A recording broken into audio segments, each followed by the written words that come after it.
समुंदर की उठती लहरों के सामने एक गुरु का एक बहुत ही अद्भुत आश्रम था।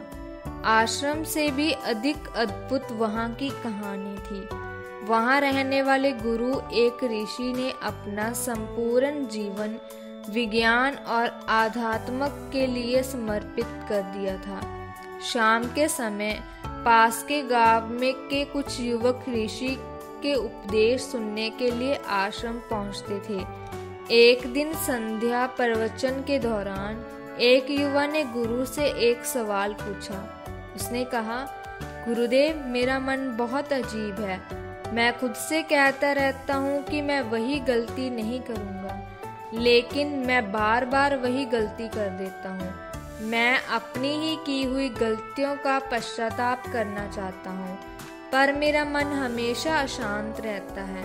आप कहते हैं कि ध्यान सभी दुखों को दूर कर सकता है, लेकिन मैं रोज ध्यान करता हूँ, फिर भी मुझे कोई लाभ नहीं दिखता। ऐसा क्यों हो रहा है? कृपया मार्गदर्शन करें। ऋषि ने सबकी समस्या का समाधान देना शुरू किया। उन्होंने समझाया कि प्रारंभिक ध्यान सबसे कठिन होता है, क्योंकि शुरुआत में मन इसका अभ्यस्त नहीं होता। ये यहाँ वहाँ भटकता है, अतीत को याद करता है, लेकिन एक स्थान पर केंद्रित नहीं हो पाता। प्राचीन समय में जब कोई शिक्षक ध्यान सीखने के लिए गुरु के पास आता था, तो गुरु उसे ब्रह्म मुहूर्त में ध्यान करने के लिए कहते थे। ब्रह्म मुहूर्त सृष्टि का समय है।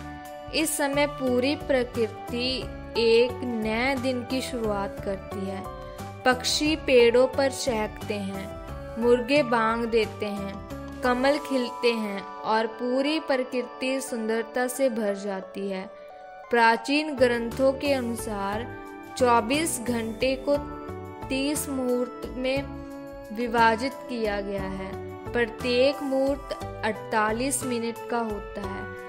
ब्रह्म मुहूर्त सूर्योदय से 1 घंटा और 36 मिनट पहले शुरू होता है। विभिन्न चित्रों ने सूर्योदय का समय भिन्न होता है, इसलिए ब्रह्म मुहूर्त का समय भी बदलता है।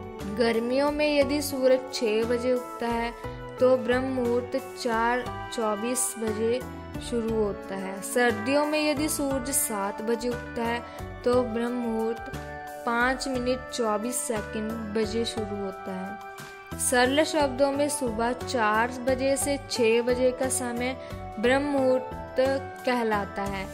यही वह समय है जब मंदिरों के दरवाजे खुलते हैं, ऋषि नदी में स्नान कर ध्यान में लीन होते हैं। इसी समय कमल खिलते हैं और मंदिरों के दरवाजे खुलते हैं।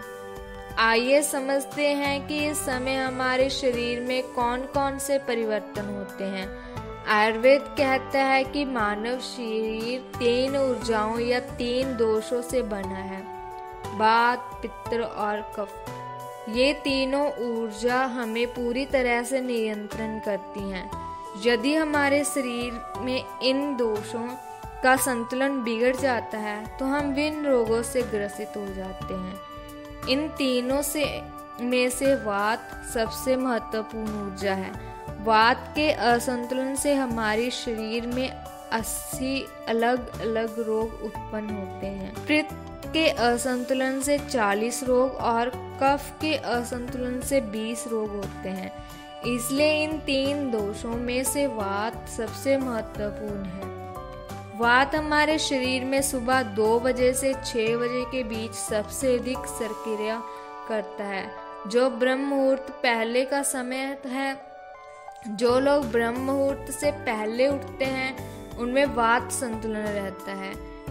इसके परिणाम स्वरूप उनका पाचन अच्छा होता है, वे बीमार नहीं पड़ते, वे हमेशा ऊर्जा से भरे रहते हैं। उनके चेहरे पर कमल की तरह तेज रहता है और उनमें अपार सौंदर्य होता है। जो लोग ब्रह्म मुहूर्त में उठते हैं वे हमेशा प्रसन्न रहते हैं और किसी भी कार्य पर ध्यान केंद्रित कर सकते हैं। बुद्धिमान लोग इस समय का अवहेलना नहीं करते। अष्टांग हृदय एक प्रसिद्ध आयुर्वेदिक ग्रंथ कहलाता है। कि ब्रह्म मुहूर्त शुद्धि के लिए सबसे उपयुक्त समय है। जो लोग ध्यान और आत्म अन्वेषण में गहराई तक जाना चाहते हैं, उनके लिए ब्रह्म मुहूर्त एक वरदान है। यही वह समय है जब पूरी प्रकृति एक नए रूप में आरंभ करती है, जिससे अतीत का प्रभाव समाप्त हो जाता है।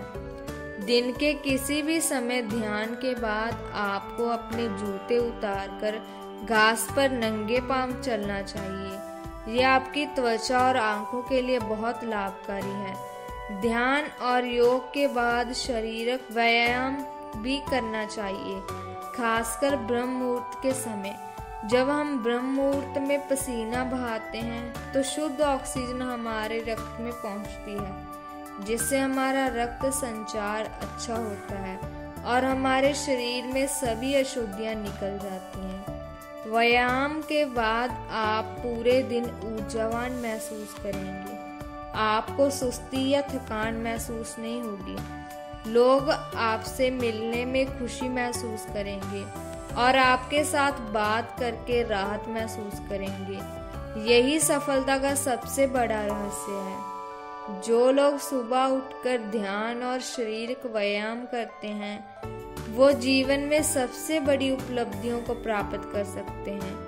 अंत में ऋषि ने सभी युवकों से कहा, ब्रह्म मुहूर्त हमारे जीवन का सबसे मूल्यवान समय है। इस समय को अन्य कार्यों में व्यस्त न करें।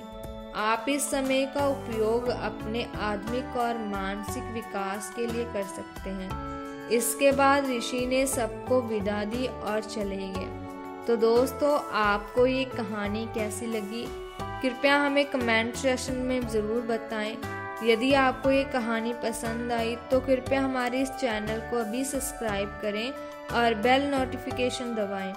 हम फिर और एक नई कहानी के साथ आपसे मिलेंगे।